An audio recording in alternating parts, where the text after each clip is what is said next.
Hi, welcome back. Today we're going to talk about wildlife populations. This is Save the Wild Chinchillas. This is technically our lecture 3 if you're going in order. I'm actually recording this as like a second, so I'm not going in order. You don't have to either. Feel free to skip around, look at what you like, and enjoy it. So this is our lecture on wildlife populations. Once again, ZGAP and Tulsa Zoo are the ones that are that paid for these videos to be made and produced and distributed. They do this for wildlife projects all over the earth, not just my chinchilla project in Chile. We're a small little part of what they do to support conservation throughout the world. So wildlife populations, let's see if I can figure out how to make this go away real fast. We want to talk about how do we define a population? Where are the boundaries?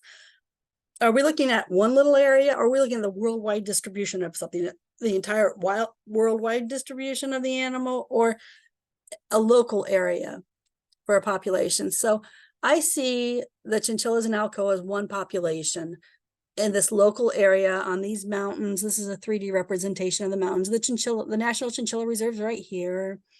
And these animals, it's reasonable to think that an animal from over here could reach an animal over here because the area is not that big for breeding. So for genetic exchange between animals, that's how I define how a population should be. So for me, this is the population in Alco, Chile. There's another population hundreds of kilometers further north, which a chinchilla, the furthest one that's traveled in a night, is 250 about meters. There's no way it's going to travel from here. It's highly unlikely, all the way up 250 kilometers further north to another area where there's chinchillas for breeding purposes. So a population, the sum of all individuals of the same species in a common area. We have annual trends in population. So annual population trends and annual cycles refer to the population trends on a yearly basis, the births and deaths within a year. Population levels are highest after the breeding season because that's when you have all the birth, right? And those higher populations usually coincide when there's food available. So it's spring and summer, when there's abundant resources. And it results in a brief natality season or a brief birthing season. The young that are born at periods of lower resources are more susceptible to mortality. There's less resources, or there's less food for them. Lower populations are just before the breeding season in the fall and the winter, and that's when the resources are the scarce. So this coincides, your population trend coincides with the available resources and food. Now, the chinchilla populations exist in a Mediterranean climate, the long-tailed chinchillas. The short-tailed chinchillas, you can even say in a desert one for a little bit further north. And these are the wet winter seasons. So food resources, green grasses, annuals, are the highest during just after the rains. And sometimes those begin in May. And so we'll have green grass by June. And sometimes we won't have it for 4 or 5 years, depending on the drought. And reproduction will begin just after the onset of the rainfall, reproductive activities. Because for rodents, we believe that the ingestion of green vegetation, green grass, the chinchilla's preferred food is the grasses in the area, induces reproductive response. Density is the number of individuals per an area. So for chinchillas, we say so many animals per a unit area, per hectare, because we measure in hectares down there in Chile. Data is useful if you have 2 different sample periods or 2 different times of the year. So if you take the density of the animals during the spring and then the density of them during the winter, you're going to see that you're going to have more animals per hectare, 2.4 during the spring, we'll say, and 1.7 during the winter. Those numbers are not exact examples. I just pulled these numbers out of my brains. I think that's 2.4 maybe is the average for chinchillas per hectare. This data is used to detect changes in populations, trends, cycles, and patterns. So we can see if a population is growing or declining. But for that, we want to use data from the sample periods, 2 different sample periods from 2 different years, but the same season. We don't want to compare spring of one year to winter 3 years later and say, oh, our population is declining. Well, of course it's going to be declining because you're going to have a lower population if you take the sample during winter. If you look at that population during a winter compared to a spring. Biomass is another way that people are biologist people, used to compare species densities, but it's density times their average weight of a species. So if we have, say, a chinchilla, there's 2 chinchillas per hectare, and there's the weight of the species 500, that's going to be 1,000 grams, is going to be our biomass for the area. Now, this is used to compare populations of different species. So we could compare chinchillas to, say, some other animal. We look at its density, we'll say it's 2, and their average weight's 100. That's going to be 200 for the area. And I did that math wrong for the chinchilla one. But anyways, you get the point. This is used, biomass is used to compare how much of a species is in one area compared to another species. And the only way to do that is to use this. So to understand populations, we need to look at the parameters in populations, and that's the number of individuals. How many individuals are living in that area, in that population? Their rate of increase or decrease, their rate of reproduction, and the rate of loss or mortality. And we need to look at population structures. This is age and sex. So normally on these curves, we'll have female and male, and it'll, I'm not sure which side is which usually, but so what we have here is an expanding population. It's in the shape of a pyramid. So there's a lot more young. These are the young ones, and it goes up in age. And these are the old people. So there's a lot more being born than dying, and that's an expanding population. Here we have a stable population. It looks more squarish. You have about the same amount in the lower age groups as you do in the higher age groups. And then in a declining population, you're going to see a lot less young than old. And so that would be a declining population. Natality. So when we talk natality, we're talking about the litter size. How many are born in that litter? The number of litters per year. Are you having 1 litter per year, 1 litter a month, 1 litter every 3 years, depending on the reproductive characteristics of the animals? The minimum and maximum age of reproduction. That's the time of an animal's able to reproduce. Sex ratio and mating habits. If you have a 50-50 sex ratio, you're having a monogamous couple, a female and a male mating. If you have 3 females to 1 male, then that male, it's not monogamous, obviously. You have 1 male to 3 females. His home range probably overlaps that of 3 females. And so he's got a larger range, and it overlaps these 3 females. That's the sex ratio and mating habits for different populations different. And population density, how hard is it to find a mate? How sparse is your habits? You know, how sparse is the habitat where you can live, and how far away are possible or potential mates in that area? So for chinchillas, here we're going to have an original mated pair, a mother and a father. The first offspring will be the replacement of the mother. We've not had any population growth yet. The second offspring will be the replacement of the father, if these offspring live to reproductive age. So recruitment or population growth is only achieved after the replacement of the parents. So offspring number 3. So for chinchillas, this probably isn't going to happen until the second year of this mated couple, because in the first year, they may have 1 or 2 offspring. It might take more years before we see any kind of population growth. And so this is slow. These are K-type species like elephants. They have a small litter size, not very many litters per year, 1 or 2. They have 1 or 2 in their litter, 1 or 2 litters per year. The minimum age of reproduction for a chinchilla is going to be from the day of conception to the day that chinchilla can start breeding is about a year, actually.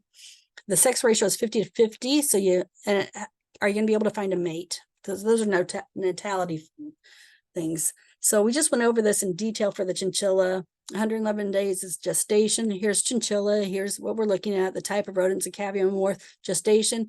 These are, in the parentheses, are different sources of the data. So for a long-tailed chinchilla, 111 days, it's 118 for short-tailed chinchillas. The litter size is 1 or 2 offspring. The age of first reproduction is 8 months, but they already have had 3 months gestation. So it's about a year since conception that the animal is going to be able to be reproductively active and maybe reproduce.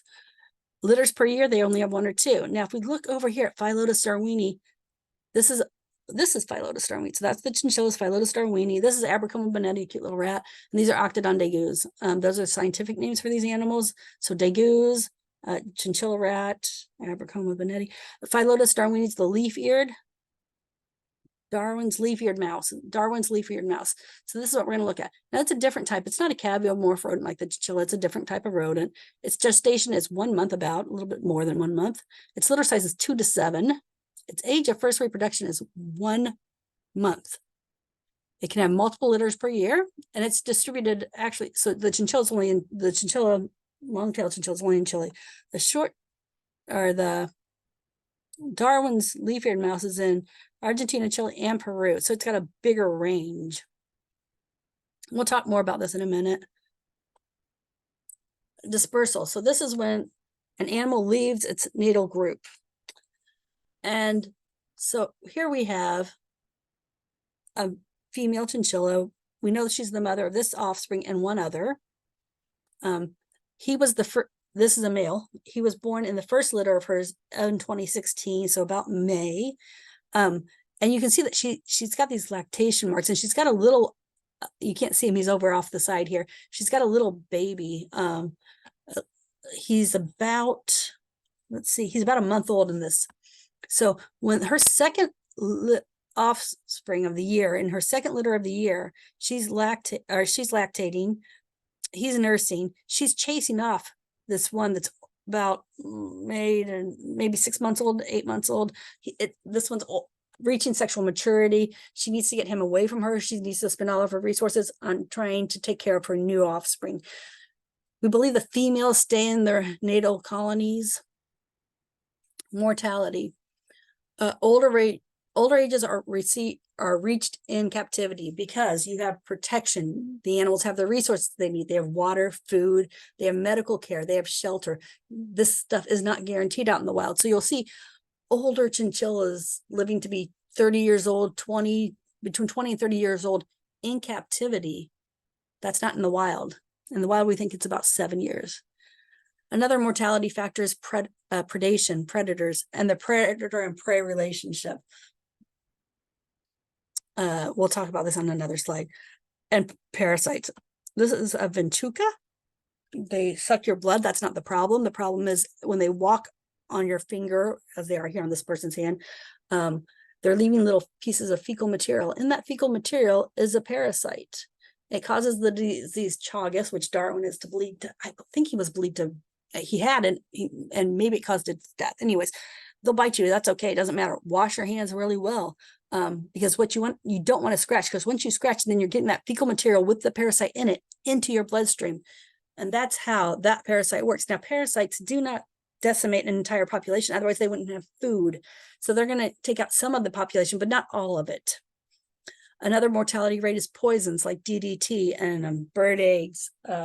So birds of prey in the 70s got DDT into the system from eating, I guess, rats maybe that were poisoned by it. I don't know the specifics. It doesn't matter.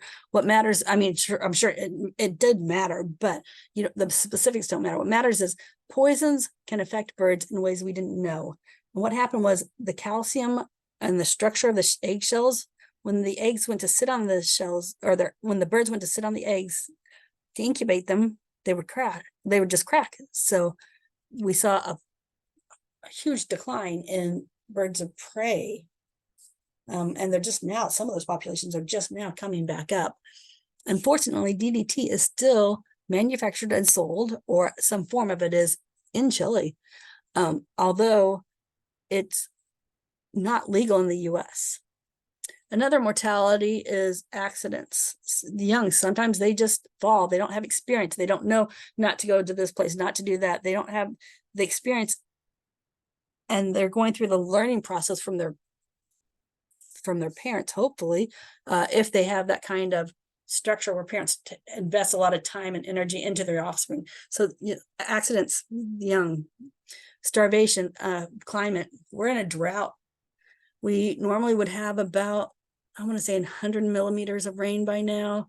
In Chile, we've had 28 this year. So, and it's an ongoing drought. It's been going on for years. So that affects the seeds, the plants, the vegetation, and that can lead to starvation. So that's a mortality factor. And then another one is stress, and that's density dependent. So density dependent, at higher populations, you have higher mortality. There's compensatory actions. If predation is reduced, disease or other biological factor will usually come and keep a population in check. So say all of the predators are killed and because they're hunting those, then disease or some other biological check will normally keep a population at a stable level, and you won't see that as much density. It'll bring it so the density dependent is in check. Density independent mortality. Now, this is not related to the number of individuals in a population. Density dependent is how many animals are in that area. If you throw 20 chinchillas in a little area in a cage, you're going to have some stress factors and some fights, and you're going to have some disease probably or something that's going to increase some mortality. Density independent doesn't matter how many individuals are in the area. These are wildfires, landslides, flooding, flash floods, and these are not related to the number of individuals in the area. It's something outside of that. Biotic potential is achieved when there's abundant resources, birth rates are high, and biomass production at or near maximum. So you're having a lot of offspring born as much as possible, really. And that's because there's lots of resources. So you're having those high birth rates. I'm not going to go over this logistical S-shaped curve, not for this. It's maybe I won't. Let me look at and think. Well, I'll just do it real fast. So this is in fish, not in birds or mammals. So, but we care about these other animals. So small populations will achieve higher populations slowly at first, and then a steep increase until the population reaches a level. Then some decimating factors increase with the population. So something that's going to make that population go down until there's a point where they're in check. And this is when there's enough resources for the population, and the limit for the area for the resources is the carrying capacity. How much of this area, how much resources can support how many animals? And that's the K level, carrying capacity. Exponential growth, or J-shaped curves. Now, this is biotic potential is reached until some point when the carrying capacity of the area is approached or reached without density-dependent mortality factors, decreases, or environmental resistance. So what happens is, I hope we go to, we aren't going there yet, so never mind. So what you'll see is a sharp increase in the population. And Phyllodes darwini, these Darwin leaf-eared mice do this. The chinchillas can't reproduce fast enough for this to happen for them, for a J-shaped curve. Maximum growth rate is the biological potential. How fast can the animals grow? The turnover rate is the replacement of old by young, or death by birth. Stability in a turnover rate is when the births are about equal to the deaths. That makes sense. You're staying stable. Here's a little note on productivity. Secondary productivity is the rate that new animal biomass is added to an ecosystem. And that means primary productivity is always plants, sun energy to plants that's making that's primary productivity. Secondary productivity is that new animal biomass is added to an ecosystem, new through birth. Leopold describes 3 types of populations: a stable one, you see little fluctuation from year to year, an eruptive one with these J-shaped curves, and that's that Darwin's mouse. And I think maybe the next slide has what we want to talk about with that. And then you have cyclic populations, and these go from high to low periods at regular intervals, and the prey species will go up, and then you'll have a lag period, and the predator species will go up, and they'll go up and down, and these are in different cycles depending on the species. So for the lynx and the hare, it's about a 10-year cycle. Eruptive populations occur in R-type species. These are species that reach sexual maturity at a young age. They have large numbers of litters and large litter sizes. And for us, it's this Phyllodes darwini. So after El Nino, after we get lots of rain in our ecosystem, El Nino is a oceanic atmospheric condition where we end up with lots of rain in our Mediterranean climate during the winter, because it's a Mediterranean climate. And that leads to lots of seeds being produced, lots of grass being produced, lots of resources. Now, these Phyllodes darwinis Oh, where is the chart? Let me find the chart real fast. Let's go back to it. Phyllodes darwini. Here he is. Gestation is 34 days, a month. So it's pregnant for a month. The babies are born, and then a month later, they can reach sexual maturity, and they're having 2 to 7 offspring at a time with multiple litters at a time, or not at a time, in a year. That's why these Phyllodes darwinis, let's get back to where we were talking about that, have an eruptive population, these J curve fluctuations in their population. Then they're going to die down once all those resources are gone and there's no resources left. Right now, we're in this drought, so there's not going to be as many Phyllodes darwini by far as there are after an El Nino event. Cyclic populations vary on a regular interval. El Nino, these JK ones are eruptive. It's not on a regular interval. The hare and the lynx are up and down at a regular interval. I'm thinking that's that might be a picture of a hare from our station, not one in the Arctic where the lynxes are, or the subarctic. Stable populations are due to a stable environment, and populations return to about the same level. Eruptive are those R-type species. Chinchillas are K-type species like elephants. And cyclotic rabbits, the hares, the lemmings, and the voles.